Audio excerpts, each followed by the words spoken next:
Атавайхсан представляет. Хлопушки, фейерверки, петарды – опасные игрушки. В исламе высоко ценится человеческая жизнь и уделяется особое значение безопасности во всех аспектах жизнедеятельности. Нанесение вреда своему здоровью также запрещено в исламе.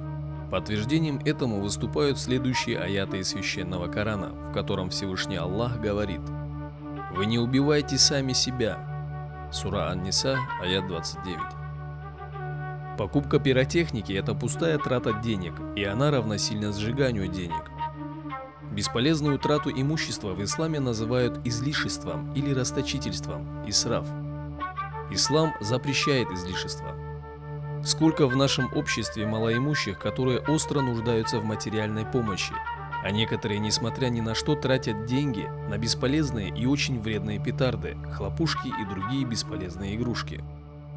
Такое расточительство и бесполезная, а порой и опасная трата денег может привести к прекращению Всевышним Аллахом благ, которыми Он нас щедро одаряет. В исламе запрещено пугать людей, причинять им неудобства и беспокойство. О тех, кто пугает человека, пусть даже в шутку говорится в хадисе: «Кто бы ни направил острие на своего брата, того проклинают ангелы, пока он не уберет его, даже если он направил его на брата родного». Как же будут расценены действия тех, кто пугает людей взрывами петард и хлопушек? Надо отметить, что причинение вреда людям оценивается как притеснение, зульм. Как притеснитель выступает и тот человек, который, взрывая петарды, обижает, унижает, наносит вред окружающим. Зульму сурово порицается в Коране и в Сунне, как преступление, подлежащее наказанию.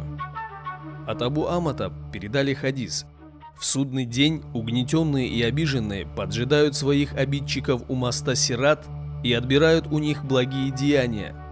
Когда они заканчиваются, накладывают на них свои плохие деяния, и так до тех пор, пока их не бросят в самый нижний предел ада.